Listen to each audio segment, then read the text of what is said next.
Fim de Luanda, meu bem, eu trago minha palavra é lei. Fim de Luanda, meu pai é rei, eu sou princesa negra, minha palavra é lei. Traz tapete vermelho que eu quero passar sem pedir licença. Da mamãe Oxum, herdei altivez, sedução e beleza. Hoje é ordem do dia, eu digo meu povo é dançar a foché. Bate, bate, tambor, pé na palma da mão, é na ponta do pé. Bate, tambor, bate, atabaque. Repica, gogô na imensidão. Hoje o decreto diz, seja livre e feliz. Minha palavra é lei, minha palavra é lei. Bate, tambor, bate, atabaque. Repica, gogô na imensidão. Hoje o decreto diz, seja livre e feliz. Minha palavra é lei. De Luanda, meu pai é rei, eu sou princesa negra, minha palavra é lei. Vim de Luanda, meu pai é rei, eu sou princesa negra, minha palavra é lei. Traz tapete vermelho que eu quero passar sem pedir licença. Da mamãe Oxum, herdei de sedução e beleza. Hoje é ordem do dia, eu digo meu povo é dançar a foché. Bate, bate, tambor, que é na palma da mão, é na ponta do pé. Bate, tambor, bate, atabaque. Repica, gogô na imensidão. Hoje o decreto diz, seja livre e feliz. Minha palavra é lei, minha palavra é lei. Bate, tambor, bate, atabaque. Repica, gogô na imensidão. Hoje o decreto diz, seja livre e feliz. Minha palavra é lei. Vim de Luanda, meu pai é rei.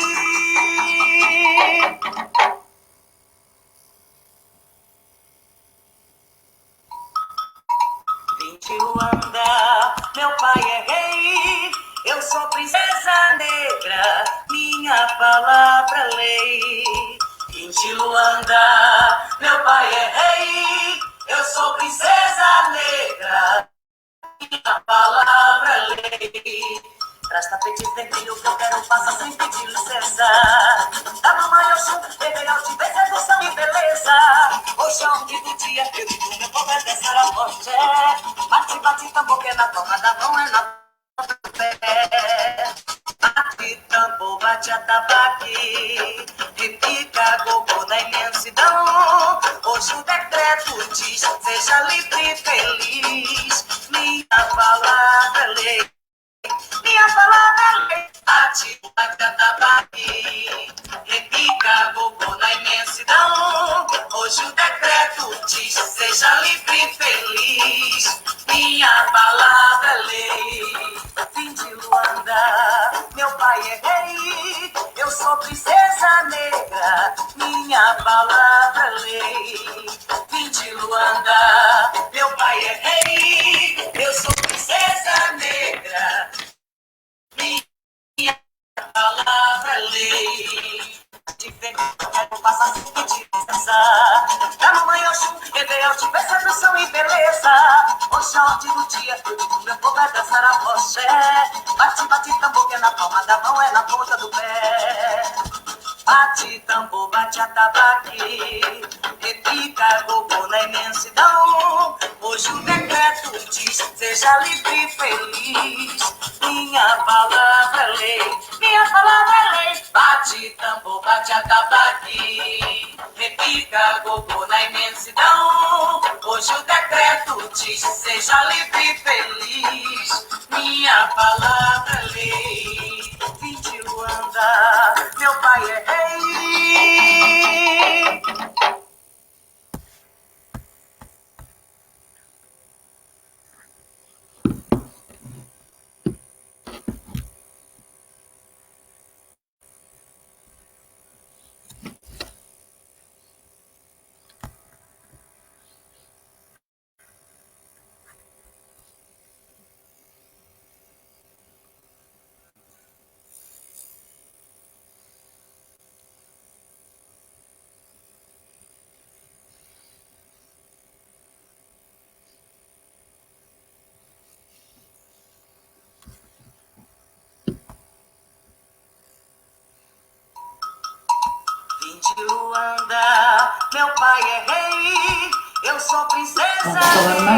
pra lei.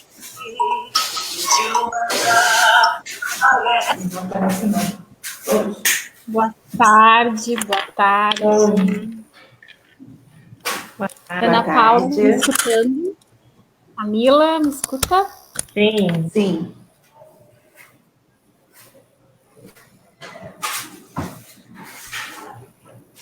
Já estamos no ar. Deixa eu só colocar como público.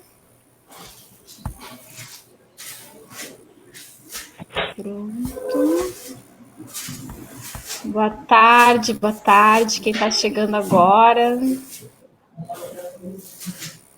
Nós iniciamos com uma música muito linda. Espero que tenham conseguido escutar.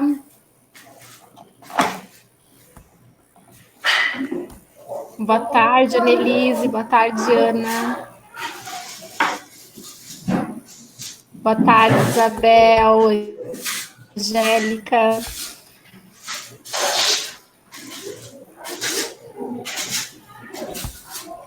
Oi, Silvia. Boa tarde.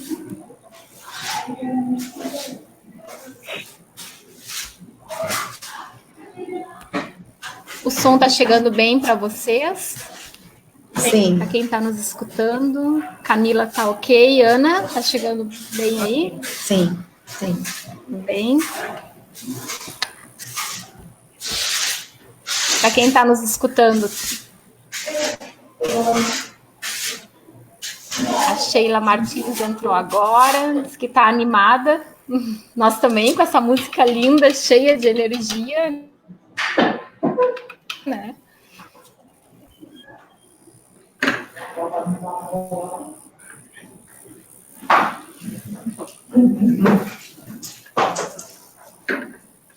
Então, eu vou dar mais... O tempo da música é 2 minutos, tá? Eu vou tocar ela mais uma vez, enquanto o pessoal está chegando. Essa música o Thiago deixou. O Thiago não pôde estar conosco hoje. Ele conseguiu uma consulta médica que há algum tempo ele estava esperando. Então, ele nos deixou esse presente, essa música linda. E aí eu vou deixar ela mais uma vez tocando e aí iniciamos, tá bem? Ok. Só vou fechar o microfone de vocês aqui, depois eu abro.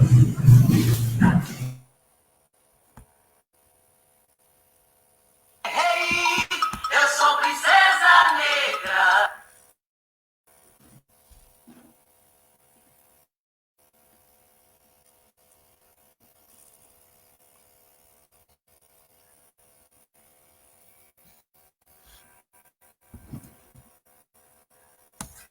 Vim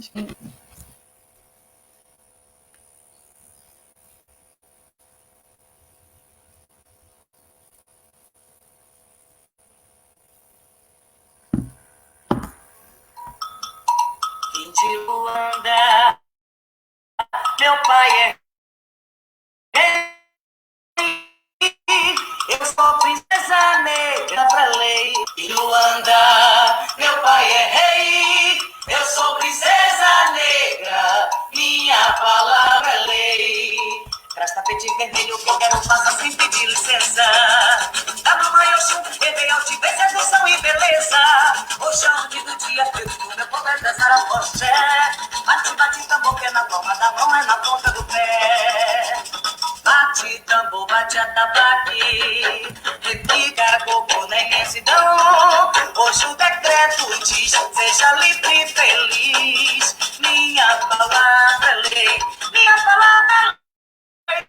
Bate tambor, bate atabaque, repica coco na imensidão. Hoje o decreto diz, seja livre e feliz. Minha palavra é lei. Vim de Luanda, meu pai é rei. Eu sou princesa negra, minha palavra é lei. Vim de Luanda, meu pai é rei. Eu sou princesa negra, minha palavra é lei. Traz tapete vermelho que eu quero passar sem pedir licença. Da mamãe Oxum, sedução e beleza. Meu povo é dançar a axé. Bate, bate tambor, que é na palma da mão, é na ponta do pé. Bate tambor, bate atabaque, repica gogô na imensidão. Hoje o decreto diz, seja livre e feliz. Minha palavra é lei, minha palavra é lei. Bate tambor, bate atabaque, repica gogô na imensidão. Bom, então, né? Boa tarde para quem está chegando. É muito bom. Nossas segundas-feiras o grupo vai chegando, um grupo que vem se consolidando a cada segundo. E isso é muito especial para nós, enquanto rede, que apostamos nessa potência que é a rede mesmo, né? De estarmos juntos nesse momento em que cada vez mais acreditamos que é esses espaços coletivos que nos fortalecem, né? Então, para quem chega agora, né? Eu não estaria online hoje, seria o Thiago, juntamente com as meninas. Então, ele pede desculpa pelo imprevisto e nós desejamos ter uma ótima hora de conversa aí, né? Então, é com muita alegria, assim, que a nossa live, ela segue fortalecendo nossas redes, rede de investigação na escola aqui do Sul, né? Por meio do projeto Cirandar, e a rede Formade do Rio de Janeiro. Então, hoje nós temos a professora Camila Machado e a professora Ana Paula Venâncio conosco. Elas vão se apresentar, né, como uma boa conversa, é assim que a gente conversa, né, falando de si, dos outros. Então, sejam bem-vindas, meninas. Obrigada. E fiquem à vontade.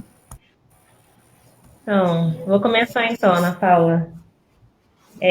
Bem, boa tarde a todos e a todos e todas e todas. Bem, meu nome é Camila Machado, eu sou professora de Educação Infantil no Colégio Pedro II, aqui no Rio de Janeiro. O campus de Educação Infantil está situado em Realengo, que é na zona oeste da cidade do Rio. Recentemente defendi meu doutorado em Educação, com a professora Carmen Sanches, faço parte da rede Formade, né, e está sendo um prazer, minha primeira live, estar aqui compartilhando esse momento com vocês, compartilhando com a Ana Paula, que eu conheci lá em 2012, quando entrei no mestrado, e foi muito importante poder encontrá-la nesse espaço acadêmico, de poder aprender com ela. E com você também, Aline, não sei se você lembra, mas a gente se conheceu em Córdoba, naquele evento, esqueci o nome, da rede. E é um prazer poder estar compartilhando sobre esse tema com vocês. E que temos aí uma hora muito, muito agradável de conversa. Obrigada. Bem, eu quero saudar aos meus ancestrais que permitiram que eu estivesse, me permitem que eu esteja aqui agora. Quero saudar a Aline e agradecer pelo convite, através da Rede Cirandar, para estar falando aqui. Saudar minha colega, minha amiga Camila, companheira, que tanto admiro. Está sendo um prazer dividir esse momento com você, Camila. Muito me alegra, muito me deixa feliz. E quero saudar também, não posso deixar de saudar as crianças. Com elas nós aprendemos, com elas eu aprendo, com elas eu me formo, com elas eu vou tecendo caminhos. Então, quero agradecer e que a gente converse bastante aí, Aline, nesse espaço bacana aqui. Também estou nervosa. Primeira vez de uma live, não sei muito, mas vamos lá. Ai, que ótimo. Nós fizemos um teste antes, quero dizer para vocês, e foi uma pena não ter gravado o teste, porque elas me deram uma aula, assim, ó, com a experiência docente de cada uma, desse modo encantador que é pensar a sala de aula com as infâncias, né? Esse olhar sensível à infância. Então, meninas, A minha internet eu espero que colabore hoje, mas nós vamos indo. Caso eu caia a conexão, vocês sigam falando que o pessoal vai dando os feedbacks, tá?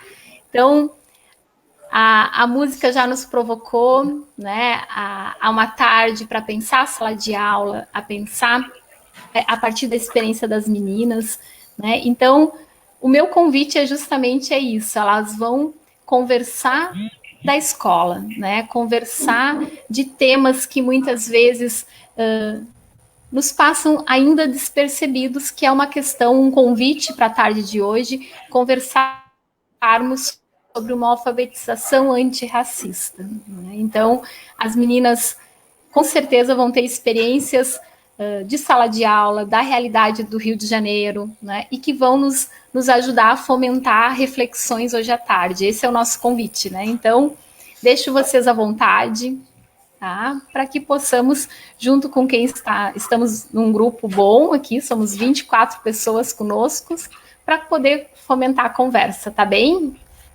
Então, fiquem à vontade. Que aí, Camila? Você Pode começou, continua.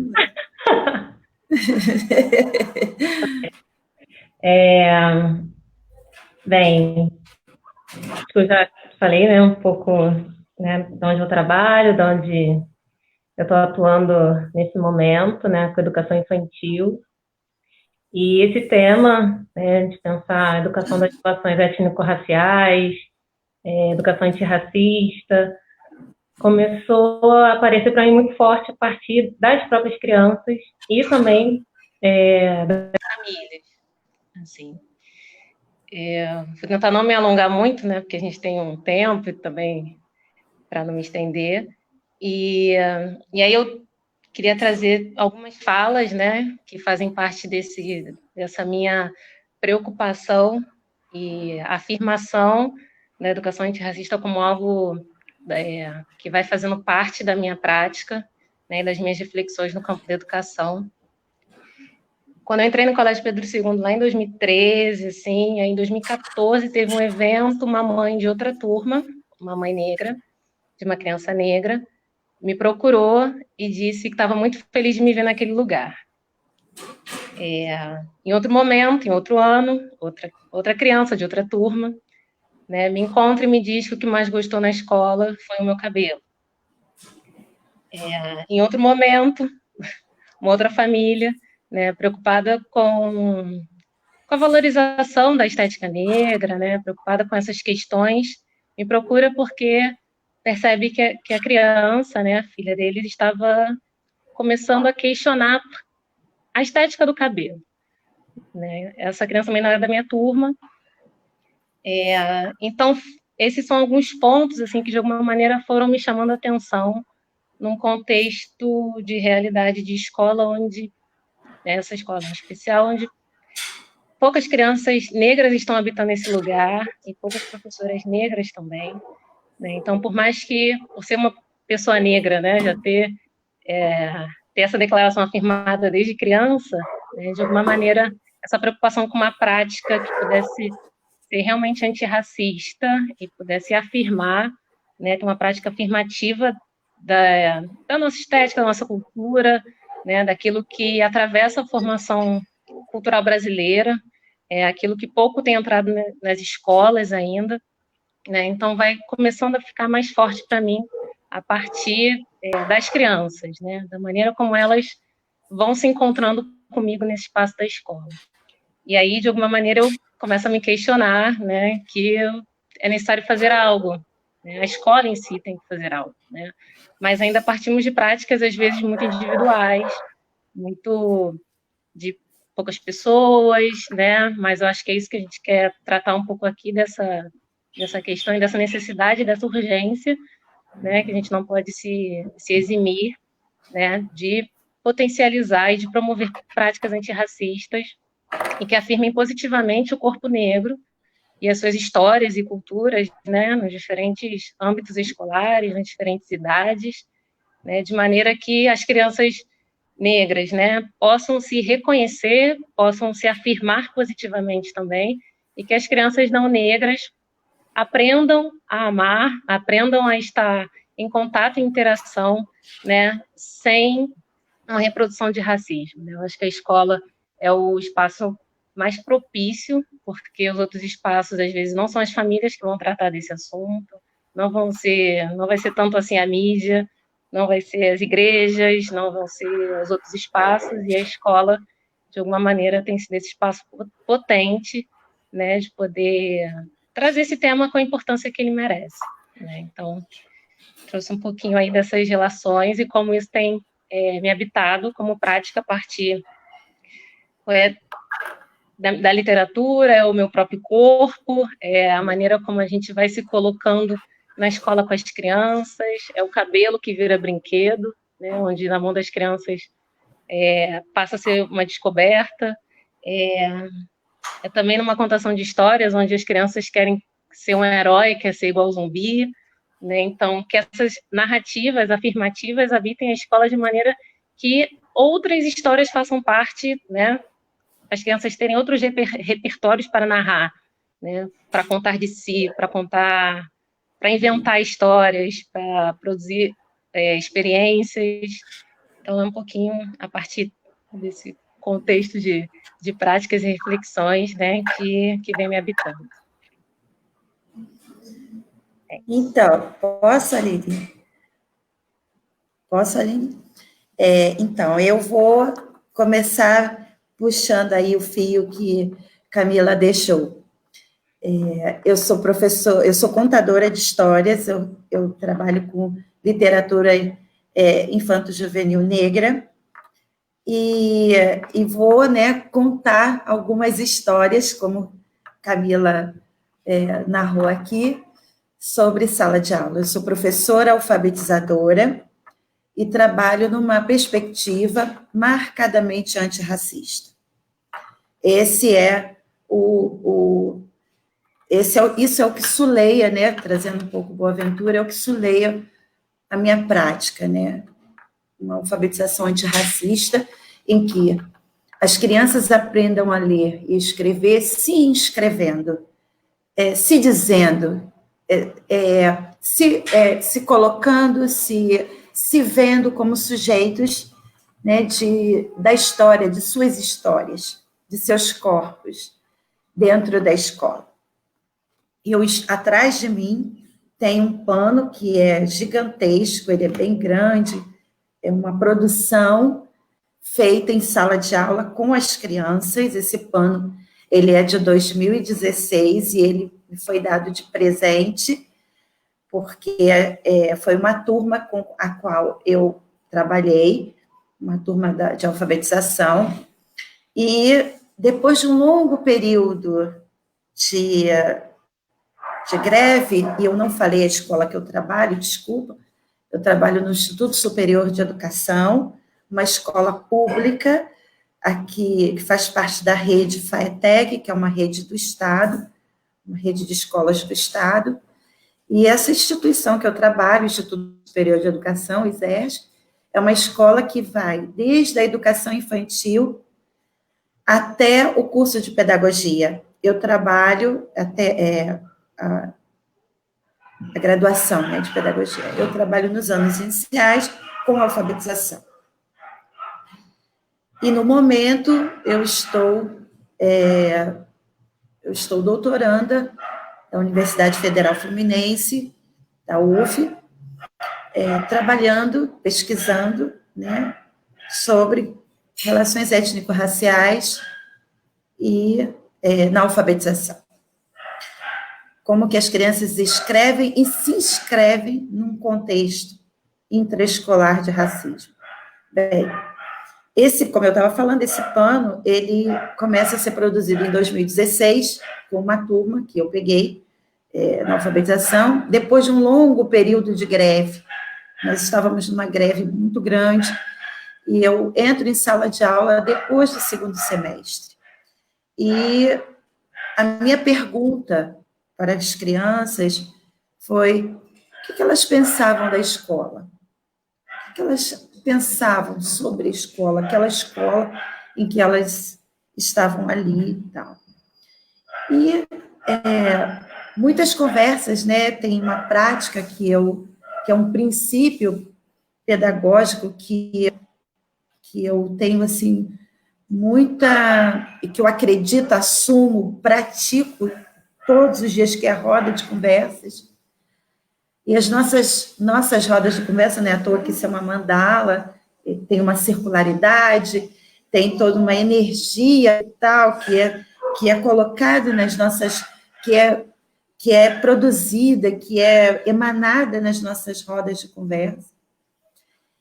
E, mediante a narrativa das crianças, e eu ia anotando no meu caderno de campo, elas comentavam de uma escola cujos seus corpos não tinham visibilidade.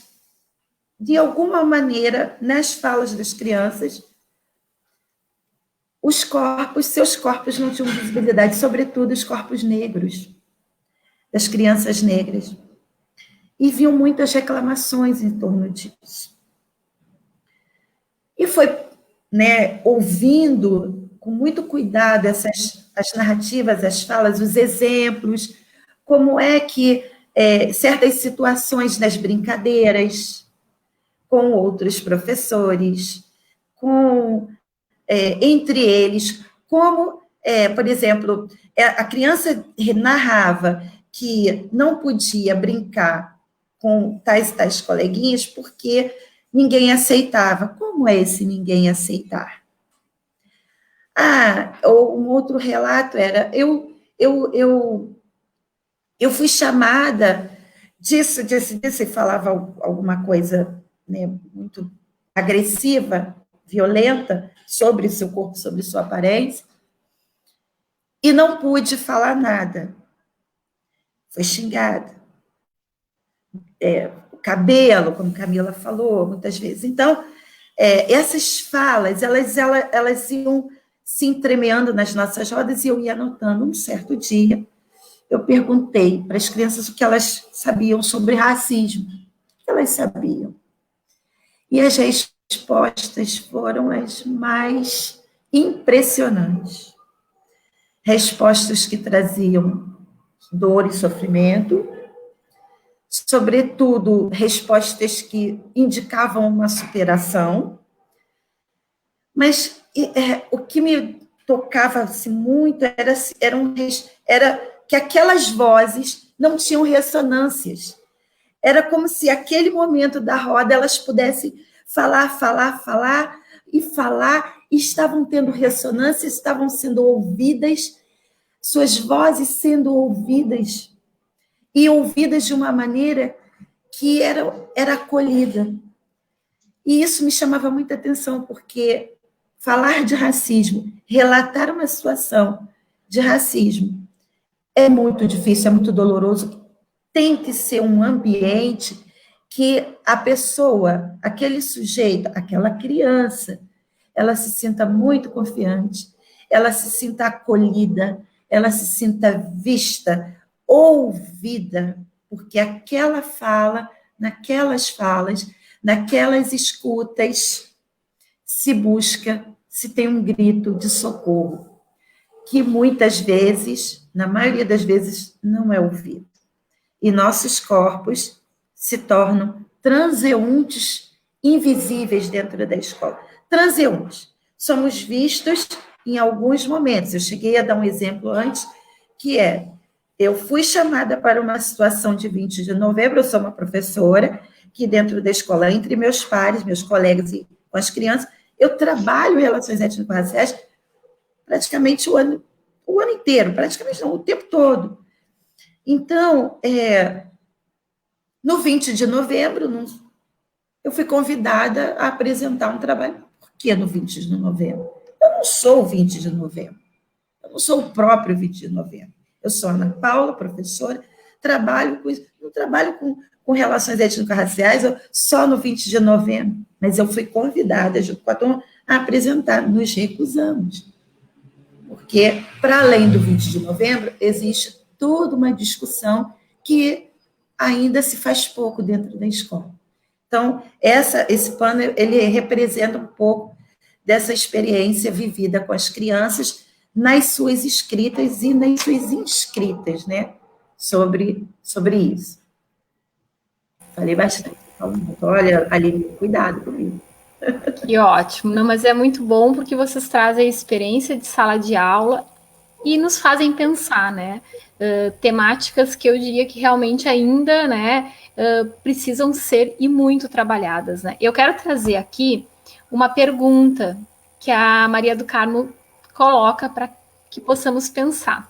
Então, ela diz, Ana Paula e Camila, tenho me encontrado com questões étnico-raciais a partir de uma disciplina.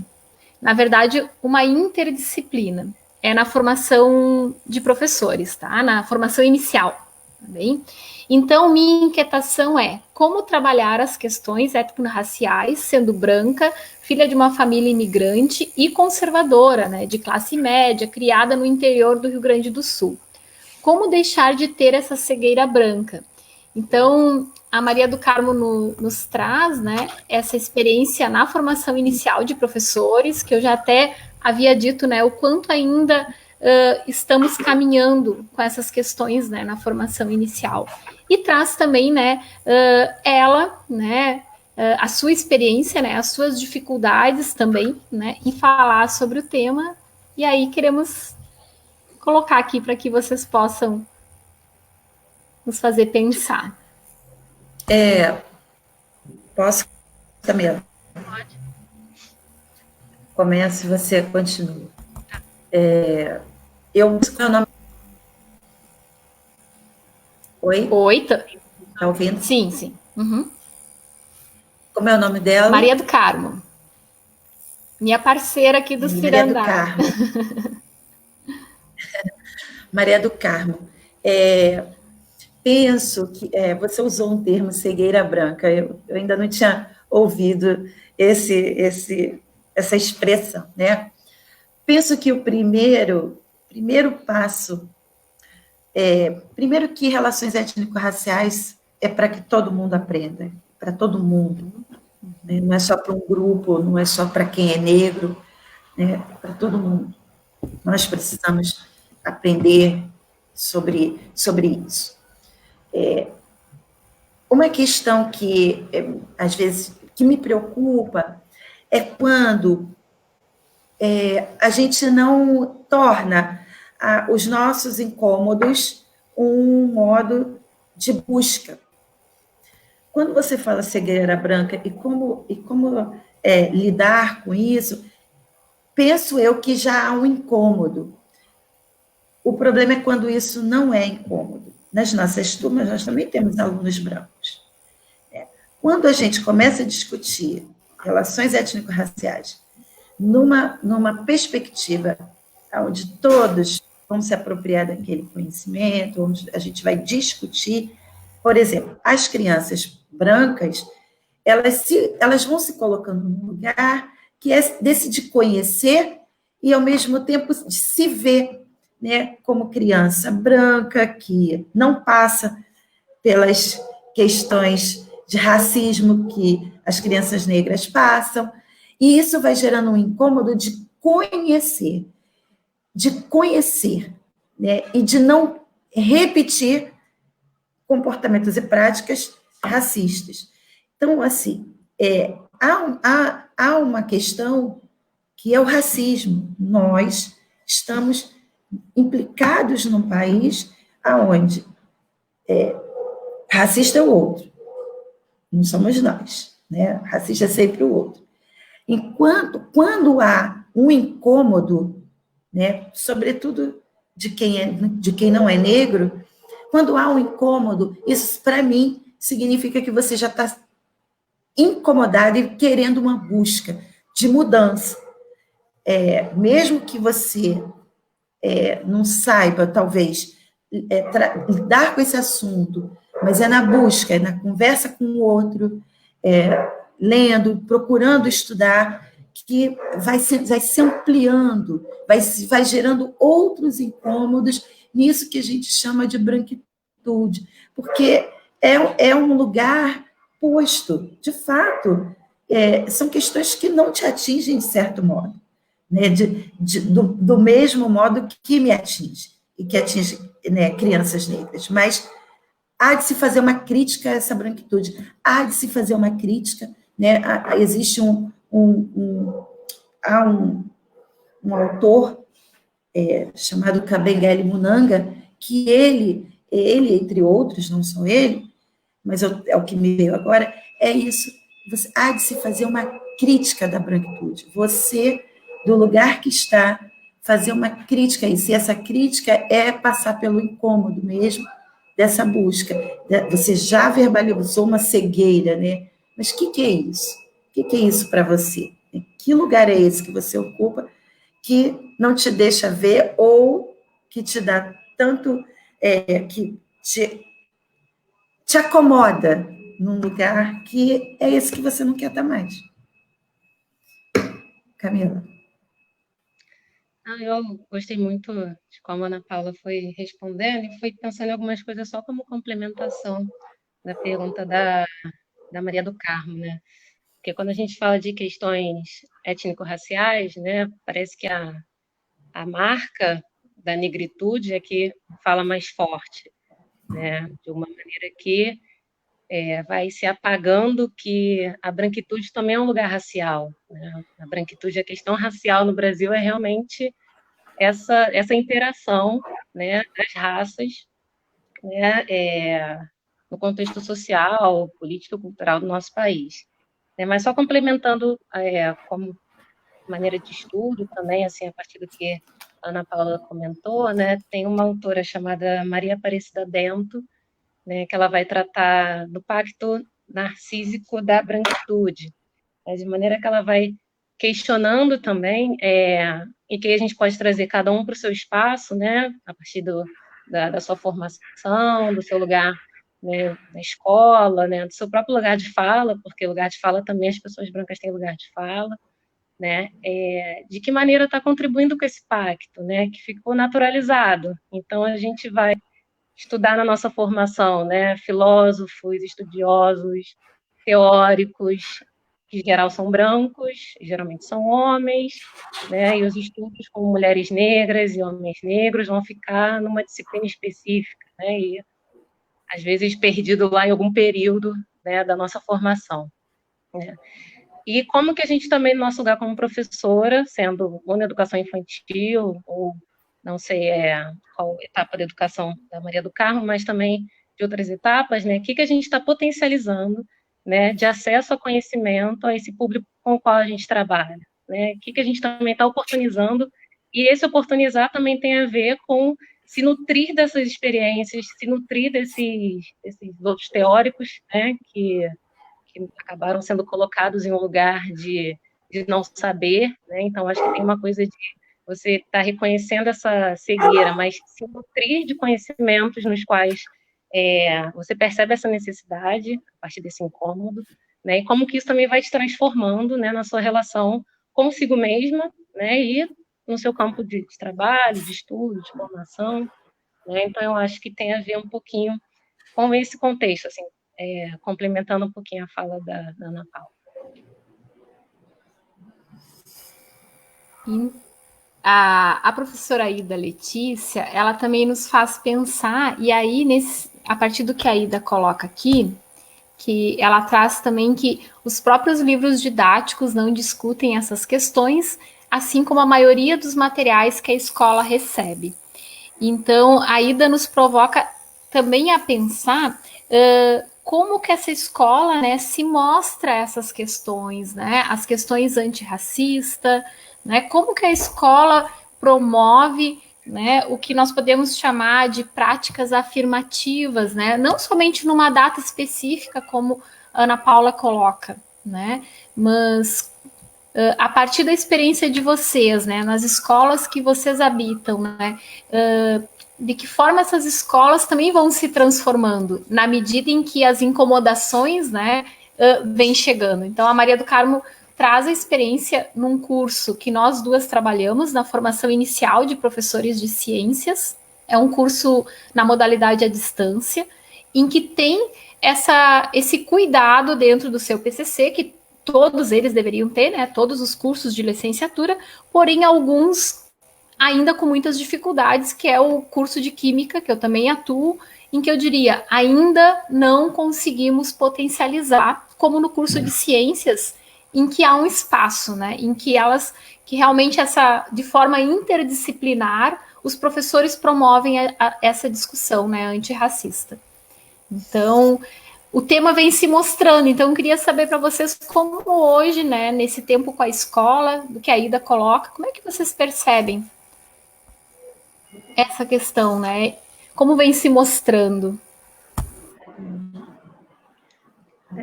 Posso começar então, Ana Paula, agora. Eu acho que primeiro tem uma problemática que é livro didático, né? Que eu acho que é uma questão problemática grande, né? A partir de como ele é produzido, por quem é produzido, para quais interesses, né? Então, se a gente fala de livro didático, a gente também está falando a quem ou a que interesses e ideologias, né, esse material quer afirmar.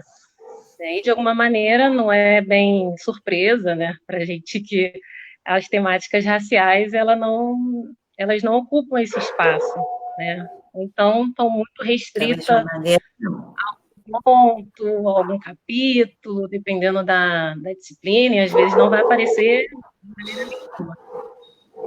Também faz materiais que entram na escola, por exemplo, a gente falando de infância, falando de criança, né, que são os bonecos, as bonecas, né, os livros de história, né, aonde estão? Onde estão esses corpos, né, onde estão as pessoas negras, onde estão essas histórias? Então, assim, penso que a educação antirracista é uma luta contra uma maré, né, que agora está se tornando cada vez mais forte, né, no mundo mais conservadora, né, de maneira que esses materiais não vão dar conta daquilo que a gente tem interesse.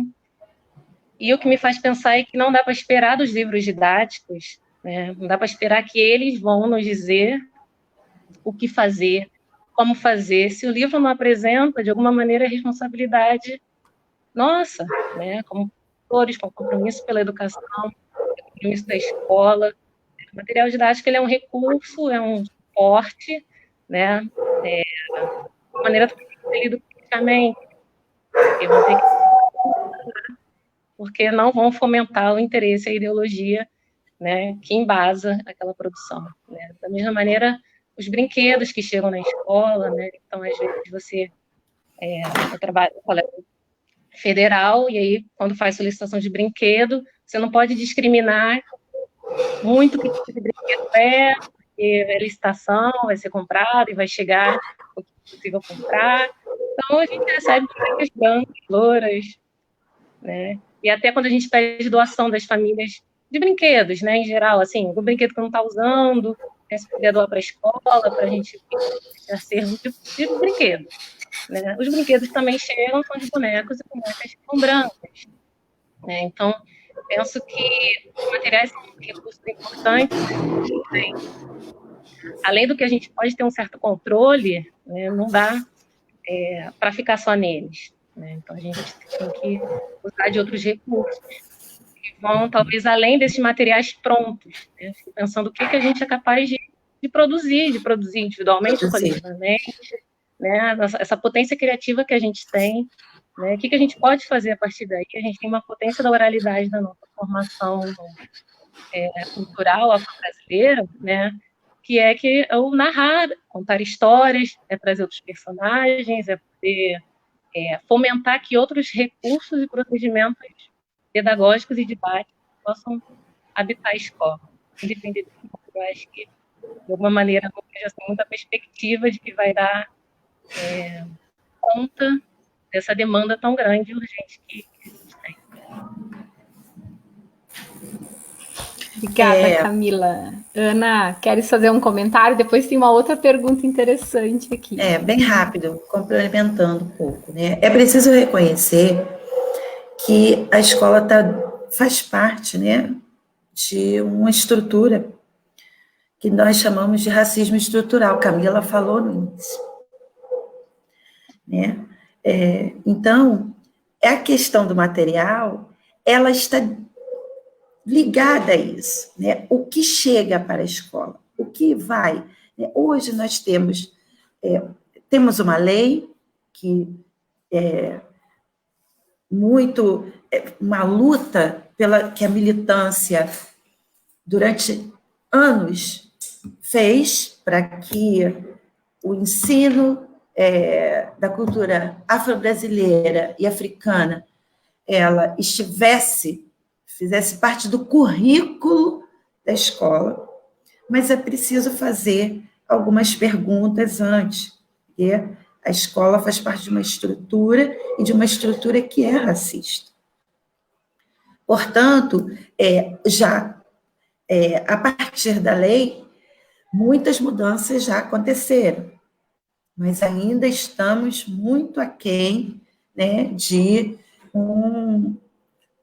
um material que gere, né, o que chegue na escola, que provoque um reconhecimento daquele sujeito que olha, que vai usar. Ainda estamos muito aquém. Né? Mas, ao mesmo tempo, nós temos, como Camila também falou, autoras e autores negros, negras e negros, que estão escrevendo, pesquisando. Então, nós temos acesso hoje, nós temos pesquisas, nós temos materiais onde a gente pode estudar, onde a gente tem acesso para conhecer, a partir de uma escrita, vamos dizer, negra, porque esse lugar é um lugar político e um lugar importante, e que ainda estamos lutando, porque, volto a dizer, a estrutura acadêmica ela é embranquecida. Então, autoras e autores negros, para estarem nesse cenário acadêmico e serem lidos, é uma coisa muito recente, embora a escrita, autores e autoras negras já estejam escrevendo há muito tempo, mas a visibilidade cadê? Né? Porque é uma barreira que impede, muitas vezes, que impedia e ainda impede, ainda é uma barreira, que essa literatura acadêmica ela tem o mesmo lugar que as outras, né? que a literatura outra. Mas nós temos. Então, o estudo acadêmico de escrita de autoras e autores negros, temos, e um lugar muito importante político, que muito recentemente tem tido assim, uma abertura, uma abertura por meio da luta, não é por meio de alguém que abriu, é uma abertura por meio da luta e da militância, que autoras e autores negros têm, sim, produzido e colocado suas pesquisas, seus estudos, para que a gente possa se apropriar e ler e estudar. Eu gostaria de citar um exemplo aqui, muito interessante, que uma criança da educação infantil, quando eu fiz uma integração com a minha turma na educação infantil lá da escola, nós levamos muitos brinquedos, e tinha alguns brinquedos na educação infantil, e uma criança da minha turma falou assim, me chamou e me mostrou um lugar onde tinham muitas bonecas, e disse assim, ô professora, aqui não tem nenhuma boneca negra. Por que aqui não tem nenhuma boneca negra? E as outras crianças brincando. E aí, quando o momento da brincadeira deu a hora da gente voltar para a sala, antes de ir para a sala, nós estávamos na educação infantil, eu e minha turma, antes de voltarmos para os anos iniciais, para a nossa sala, eu pedi que as crianças se reunissem, sentassem, e fiz a pergunta. Eu pedi para a menina fazer a pergunta. Por que só tinham bonecas brancas? E aquele silêncio foi um silêncio que é o silêncio da escuta, aquele silêncio que ficou lá, as crianças se perguntando por quê.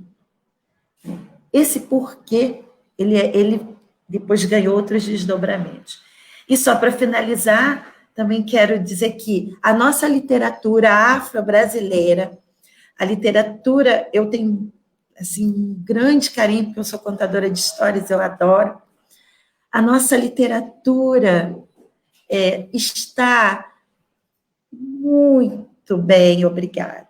Hoje em dia, assim, mais recentemente, isso tem tido tanta força, autoras e autores escrevendo para as crianças, para a juventude, uma literatura afro-brasileira e africana, porque muitos livros são africanos, estão aí sendo colocados, sendo vendidos, estão nas escolas, eu vou dizer que são pouco, porque pelo menos aonde eu trabalho, o acervo é meu, o que eu levo para a sala de aula é meu, não tem na escola. Né? Ainda é muito pouco que a gente recebe, né, Camila? Ainda é muito pouco.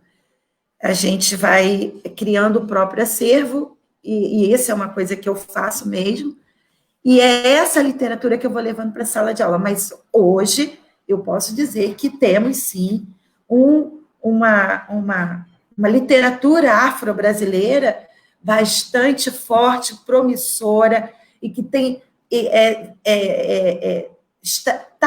está no mercado, e muito boa, aterrada nos nossos princípios afro-brasileiros, vamos dizer assim. Né? Então, há um material sendo produzido e em produção muito interessante. Muito bom. Desculpa se eu falei muito. Não, tá ótimo, porque realmente a nossa ideia das lives é justamente a conversa, e a conversa a partir das experiências que vivemos na escola, na formação de professores. Então, escutá-las é realmente poder escutar a escola, né? Esse contar da escola, né? Os desafios que enfrentamos, né? A temáticas como essa que hoje discutimos, que é a questão de uma educação antirracista, que poderíamos aqui, diante do contexto em que vivemos político do país, bom, podemos estar aqui trazendo tantas outras temáticas, né? Que a gente pensa, bom, o porquê ainda, né? Precisamos estar conversando sobre, né?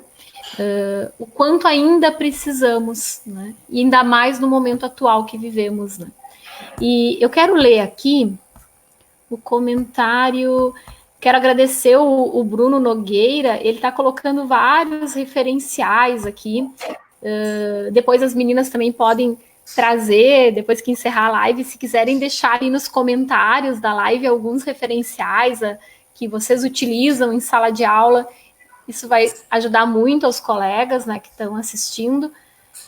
A Lilian, ela coloca aqui uma reflexão, né, que ela diz assim: para mim, o primeiro passo para essa transformação que se dá em nós é reconhecermos o racismo em nós. Somente assim, a partir de uma reflexão crítica, problematizando o racismo em diferentes espaços formativos, poderemos alcançar essa transformação e que se faz a cada dia mais urgente.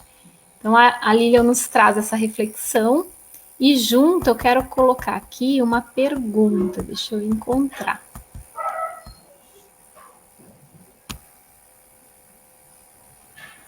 Deixa eu ver se eu encontro. Então, a Maria do Carmo coloca aqui, né, o quanto ela lembra de todos os nomes dos seus alunos negros e negras que ela teve, né, na sua experiência na licenciatura, né, e que ela esqueceu o nome dos alunos brancos, né, que para ela ficou marcado todas as histórias, né, que ela vivenciou nessa disciplina, né.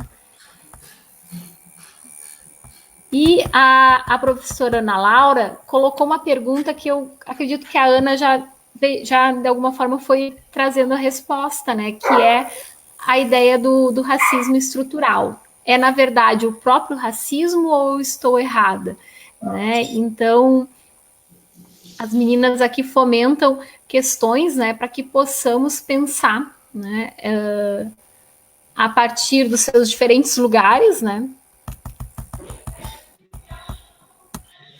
Então, quero deixar com vocês aí já uma possibilidade aí de reflexões que vão nos encerrando, né, a nossa conversa. Eu falei que passava rápido, né? Elas estavam nervosas e passa rápido.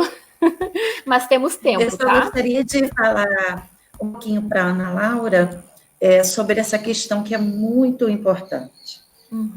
Realmente, Ana Laura, não dá para a gente passar batido sobre isso. O racismo e racismo estrutural são questões que cada um tem o seu lugar, né? Existe um autor chamado Silvio de Almeida, você pode procurar aí, e ele escreveu um livro sobre racismo estrutural. Silvio de Almeida é um advogado, e ele fez um estudo sobre isso. Então, para não tomar aqui o tempo todo, rapidamente falando, ele vai caracterizar os tipos de racismo, e um deles é o estrutural. O racismo estrutural, ele se coloca nas ele se coloca nas instituições, sobretudo nas instituições onde estruturam a sociedade. Por exemplo, na escola, nos hospitais, nas repartições, na justiça. Por exemplo, vou citar um exemplo importante. Quando existe uma fala que diz assim, quando uma mulher, né, uma mulher vai ao médico, vai procurar um serviço público de saúde, ou a maternidade, ou vai ter um filho e tal, como é o acesso dessas pessoas? Como é que elas chegam no hospital? Como é que elas conseguem, como é que elas se tratam no hospital? Como elas são tratadas no hospital? Há uma diferença. Existe uma fala forte, que é assim, a mulher negra não sente dor na hora do parto, portanto, não precisa aplicar uma anestesia, não precisa ter todo um tratamento que é dado para uma gestante que vai ter um filho e tudo. Então, por quê? Porque se cria em torno do sujeito negro uma estrutura que impede dessa pessoa ter acesso a essas estruturas sociais de uma maneira plena. Então, uma mulher negra que vai ter um filho numa maternidade pública, ela passa por uma situação para ter o filho, mas a ela não é dado o mesmo tratamento que uma outra mulher branca. Isso não sou eu que estou dizendo, isso é o que acontece, mas às vezes as coisas não são ditas, elas não são postas, isso acontece. Isso está lá. Hoje é mais denunciado, se denuncia mais o tratamento que é dado. Olhando, ainda continuando na estrutura, né? Nas profissões, a gente precisa também olhar para os números, nos percentuais, que vão dizendo aonde, majoritariamente, a mulher, vou continuar na mulher, né? A mulher negra, como nós, eu e Camila, o percentual de mulheres negras que conseguem chegar a um doutorado é ínfimo. É ínfimo. Por quê? Porque há uma estrutura acadêmica que vai nos cerceando, vai nos afastando desse acesso. O acesso é para todos. Todo mundo diz, todo mundo pode ter acesso. Ele é aberto. Mas acontece que, para que você tenha o acesso, há muitos impedimentos. Esses impedimentos, eles são numerados, há percentuais. Então, a gente não pode invisibilizar isso. E o racismo se estrutura esses números, eles vão nos mostrando como o racismo se estrutura nessas instituições sociais. Então, na escola, né, a entrada é para todos, mas o final não é. Na universidade, a entrada é para quem quiser, mas o acesso não é. Haja visto que temos cotas, que temos ações afirmativas, justamente para que mostre, visibilize que o acesso, embora seja para todos, ele não é. Ele não faz com que todos permaneçam. Então, o racismo estrutural, ele precisa ser assumido, que os números mostram, mas ele não se assume, assim como esse negócio do o outro que é racismo e eu não, é a mesma coisa, só que na estrutura é que vai tendo as separações, né? Outra estrutura são os autores e autoras negras, que só agora, por muita luta, conseguem ter visibilidade nas suas pesquisas, porque há uma estrutura acadêmica que embarreira para que essa literatura chegue até nós. Então, é essa estrutura que a gente tem que olhar com cuidado, é para essa estrutura racista que a gente tem que combater o tempo todo. A escola não está longe, não está fora disso. A escola, ela também, ela entra nessa estrutura racista que o acesso é para todos, mas a permanência não é. Eu fiquei, não sei se eu respondi, né? Lembrando também dessa questão do racismo estrutural, né? Eu estava falando, né, trabalho no Colégio Pedro II, o ingresso na educação infantil é sorteio público, mas a inscrição para esse sorteio, né, precisa ter um acesso à internet, você precisa saber ler, você tem que ler um edital, né? Ou seja, ler um edital não é uma leitura muito tranquila, tem um acesso à internet onde você possa fazer, né, a sua inscrição, né? Então, de alguma maneira, tem esse racismo estrutural que está invisibilizado nessa estrutura, né, de maneira que já vai fazendo uma peneira desse acesso a uma educação, né, numa escola pública federal, né, de maneira que você tem que ler um edital, você tem que entrar na internet, você tem que ter esse acesso, pelo celular não é possível, tem que ser um computador, então já são entraves, né, que de alguma maneira fazem parte desse racismo estrutural, né, que potencializa que esse acesso, e ainda mais a permanência, né, não seja efetivamente para todos, né? E aí, falando de uma situação atual, né, que está vivendo, né, uma pandemia, e o isolamento também acaba sendo uma questão muito clara, né, de um racismo estrutural, né, onde uma doença que chega ao nosso país, né, de maneira, assim, sendo trazida por pessoas que puderam viajar para fora, né, que de alguma maneira foi chegando ao nosso país dessa maneira, ou que trabalham e têm esse acesso, né, mas que agora a população mais afetada está sendo justamente a das comunidades, a das favelas, né, de pessoas que moram, às vezes, em 5 metros quadrados. Sabemos que a população, né, mais pobre, ela, em geral, majoritariamente é negra, de uma maneira também, o racismo estrutural também é uma necropolítica, de maneira que é um projeto que vai invisibilizar, vai matando esses corpos, vai matando essa população por um acesso, e a saúde também não é...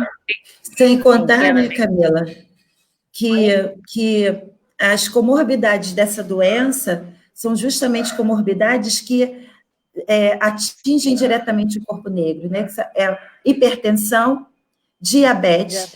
Então, dentro de uma estrutura racista como é a nossa, onde um sistema público não cuida preventivamente das pessoas, então, haja vista que nessa pandemia, quais são os corpos, como Camila diz, que estão sofrendo mais, além do periférico, né? Do favelado, do periférico, que não tem nenhum tipo de assistência se não for por eles mesmos, porque as favelas estão, né,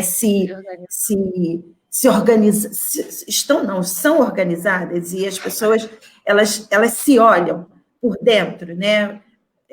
Porque não ficam esperando o poder público que não quer, que nos mata, não estão esperando. Porém, nessa pandemia, é importante ouvir essa discussão dos vários setores, sobretudo de quem está vivendo isso nessas situações periféricas, que são as doenças que esse vírus atinge de maneira, quanto mais são as pessoas que têm pressão alta, diabetes, e nós temos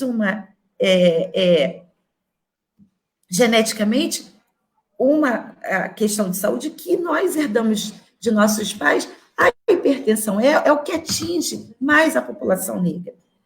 É a hipertensão, é a diabetes. Atinge a todos, mas olhando para os números, essas são doenças cujo o corpo negro também tem uma forte tendência, e justamente aonde o poder público menos cuida preventivamente.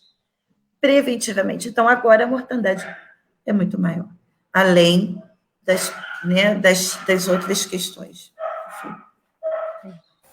Então, isso, Olha, eu quero... vai atravessando todas essas questões, né? Para que a gente veja, atento a isso, né? Para que de alguma maneira possa contribuir com uma luta, porque os movimentos negros estão exigindo também, né? Saúde, que seja contabilizado dessas pessoas que estão morrendo da Covid, né? A questão racial, assim, se elas são brancas, se elas são negras. Voltou. É cobrado, porque esses dados são importantes, né, para fomentar políticas públicas, né? Estudos. Porque, na verdade, a gente já sabe, né? Só que a gente precisa dessas comprovações estatísticas, né, para potencializar uma luta antirracista também nesses outros espaços, né? No âmbito da saúde, no âmbito da educação, da política, da academia. Eu quero dizer aqui que nós vamos ter que provocar, tem um convite aqui para vocês, para que possamos continuar essa conversa. Então, isso me alegra muito, né? Porque realmente a nossa ideia dessas tardes é trazer temas que nos provoquem a pensar, refletir, porque o momento é esse, né? É um momento em que a Maria do Carmo até coloca, né? Este racismo está presente agora no isolamento social. Bom, se nós estamos tendo essa oportunidade de agora estarmos online, né? Com a nossa internet funcionando e podendo conversar sobre essas temáticas, que bom, né? Porque provavelmente quando retornarmos desse isolamento, vamos ter outras histórias, né? Histórias talvez não tão felizes como vocês trazem de realidades de uma favela, que para aqui no Rio Grande do Sul, da onde eu tô, é outra realidade, né? Talvez aqui uma cidade menor, né? Com uma estrutura completamente diferente, então realmente a conversa tem que continuar, né? Então, eu quero dizer isso, que o Bruno, a Maria, tá todo mundo convidando vocês para uma nova live. E aí o Thiago tem que estar, né? Que ele também vai ficar devendo essa presença. Então, eu quero deixar aqui essa mensagem. E aí, meninas, eu queria aqui deixar também, para provocar a continuidade da nossa conversa, esse poema que o Thiago de Saline lê lá, porque ele é um poema que me encanta, né? Que é o poema Menina Bonita Sem Laço de Fita, da Jennifer Nascimento. Menina bonita sem laço de fita. Laço de fita? Nunca botou no cabelo. Diz que é feio, não combina. Menina só quer ser bonita. Do nariz já não gosta, da boca tem vergonha. Toda semana o ritual. Acorda cedo, lava o cabelo, separa mecha por mecha, começa a chapinha. Às vezes o couro arde, queima e ela não liga. Gosto assim. Quando passa na rua e alguém diz: Psyu, ô morena, ô moreninha. Menina só quer ser bonita. Queria que os garotos a olhassem na escola, mas dia após dia ela parece invisível. Vocês vão escutar alguns cachorros, tá? Faz parte. Vou continuar. Vai ser um pouco complicado, eu vou continuar. Depois eu vou deixar nos comentários. Ainda não percebeu que ao alisar seus cabelos, alisa também seus crespos sonhos, deixando sem brilho, sem forma definida. Sexta-feira não abre mão, vestir de branco é a tradição. Sua avó lhe ensinou assim, vivendo a ancestralidade. Essa ela não pode negar. Ah, menina, te vendo assim, Reconheço no seu presente pedaços do meu passado. Menina bonita, sem laço de fita. Tenho certeza, eu ainda vou te ver brilhar e seu cabelo crespo reinar. Desculpem o som de cachorros, tá, no fundo. Então, esse poema, né, nos faz pensar, né, que é realmente esse cuidado, né, da aceitação de sermos nós, né, do modo como somos, das histórias que carregamos, né.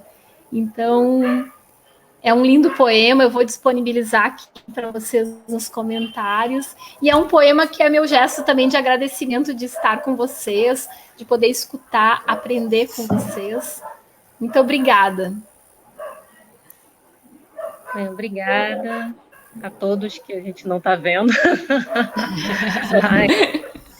Os comentários, né, por estarem aqui, né, e nos permitir entrar aí em casa de uma maneira, né, e a conversa, né, muito, né, e deu para ver que não é suficiente uma hora, realmente é um tema que se estende e faz parte, né, do nosso cotidiano, né, quando a gente começa a ver, né, começa a dar atenção a isso, né, a gente vê como é complexo, é problemático, e a gente faria muito bem. Então, de alguma maneira, a gente vai potencializar essa possibilidade de poder ver um pouco mais, né, de ter essa atenção, essa sensibilidade, né, de reconhecer, né, as franjas dos diferentes racismos e da maneira como ele vai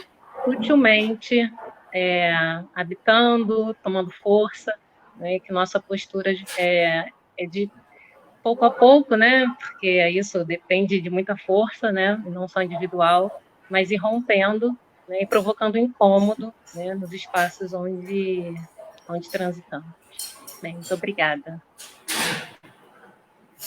Eu também quero agradecer a Aline, Rede Cirandar, pelo prazer de estar aqui, de compartilhar essa conversa com as pessoas que nós não estamos vendo, mas eu gostei muito de estar aqui e de falar um pouco sobre as nossas práticas e dizer que a militância é isso, a militância é em todo lugar, e aprender é para todos. Então, nós praticamos a militância, sim, né, dentro das nossas salas de aula, nos nossos ambientes de trabalho, entre os nossos pares, no sentido de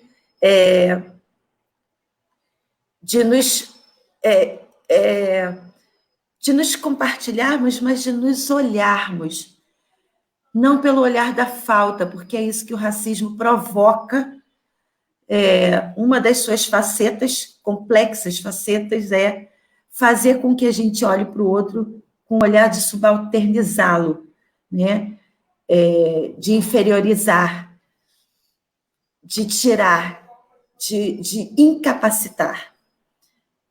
O antirracismo é isso, é a gente não permitir que esses olhares, que essa forma de pensar cerceie o espaço, a vez do outro, sobretudo o outro ou a outra negra. E é esse caminhar que a gente tem, isso é a militância.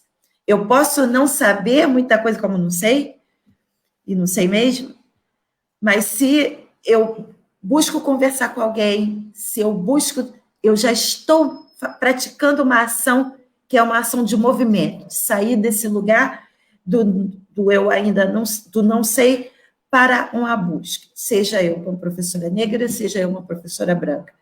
Então, é isso. Isso se chama militância. E essa militância, ela precisa ser feita, e é no movimento que a gente vai fazendo dentro, no meu caso, vou fazendo dentro da escola, faço dentro da minha casa, nos lugares onde eu estou, eu também vou me colocando num lugar de fala, sim, mas não lembrando assim, olha, eu sou uma mulher negra. Não, mas eu quero esse lugar de fala, eu quero isso, eu vou para cima disso, eu critico isso. Né? Então, essa militância que eu venho fazendo, Camila vem fazendo cotidianamente. Entrou um comentário aqui que eu não consegui ler. A Maria do Carmo colocou aqui que até a próxima, né? Vocês nos provocaram, agora vamos continuar essa roda de conversa. Então, realmente, é uma live que nos provoca a seguir conversando, né? Não é uma hora que, com certeza, são uma hora. Sobre essas questões lindas que as crianças vão se inscrevendo, né, Camila? A gente falou pouco sobre isso, como elas se inscrevem a partir dessa afirmação do ser, né? E não só as crianças brancas se inscrevem de uma maneira e as crianças negras vão se inscrevendo de outra, e nós aprendemos com elas. Nós, usando um termo do Renato Nogueira, um professor aqui do Rio de Janeiro, um filósofo, ele diz, nós nos infancializamos com as crianças.